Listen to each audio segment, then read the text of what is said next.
जंगल में दोस्ती की शुरुआत एक घना और हरा भरा जंगल था, जहां रंग बिरंगे पक्षी, छोटे बड़े जानवर और तरह तरह के जीव रहते थे। उसी जंगल में मोर, जिसका नाम मयूर था, और एक नन्हा खरगोश गोलू भी रहते थे। मयूर अपने सुंदर पंखों के लिए जंगल में प्रसिद्ध था, और गोलू अपनी फुर्ती के लिए जाना जाता था। एक दिन जब मयूर झील के किनारे अपने पंख फैलाकर नाच रहा था, तभी गोलू वहां आया और मोहित होकर देखने लगा। अचानक गोलू ने तालियां बजाईं और कहा, वाह मयूर भाई, आप कितने सुंदर नाचते हैं। मयूर मुस्कुराया और बोला, धन्यवाद गोलू, और तुम कितने चतुर और तेज हो। हम अच्छे दोस्त बन सकते हैं। बस उसी दिन से दोनों अच्छे मित्र बन गए। संकट में फंसा मोर एक दिन जंगल में कुछ शिकारी आए। वे सुंदर पक्षियों को पकड़ने के लिए जाल बिछा रहे थे। मयूर को जब यह पता चला तो वह उड़ नहीं सकता था, क्योंकि मोर के पंख भारी होते हैं। वह भागने लगा, लेकिन शिकारी के जाल में फंस गया।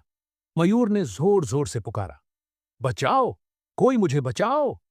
गोलू वहीं पास में खेल रहा था। उसने मयूर की आवाज सुनी और तुरंत उसकी ओर दौड़ा।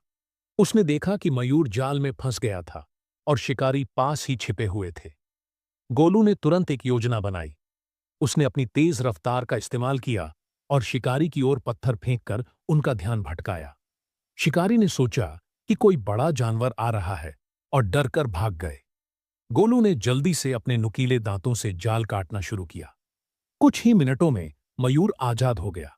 वह खुशी से झूम उठा और अपने दोस्त को गले लगाते हुए कहा, गोलू, तुमने मेरी जान बचाई। तुम सच्चे दोस्त हो।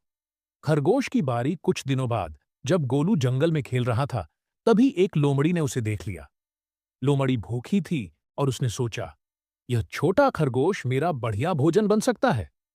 गोलू खतरे को भांप गया और तेजी से भागा, लेकिन लोमड़ी भी चालाक थी। वह गोलू के पीछे दौड़ने लगी।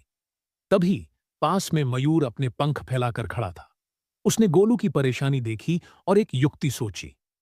जैसे ही गोलू उसकी ओर भागा, मयूर ने अपने विशाल पंख फैला दिए और जोर से अपनी कर्कश आवाज में चिल्लाया। लोमड़ी डर गई, क्योंकि उसे लगा कि यह कोई बड़ा और खतरनाक जानवर है। वह घबराकर वहां से भाग गई। गोलू ने राहत की सांस ली और मयूर से कहा, आज तुमने मेरी जान बचाई। हम दोनों ने एक दूसरे की मदद की। यही सच्ची दोस्ती होती है। दोस्ती का सबक उस दिन के बाद से मयूर और गोलू और भी अच्छे दोस्त बन गए। वे हमेशा एक दूसरे का ध्यान रखते और मुश्किल समय में साथ खड़े रहते। जंगल के बाकी जानवर भी उनसे सीखने लगे कि सच्ची दोस्ती वह होती है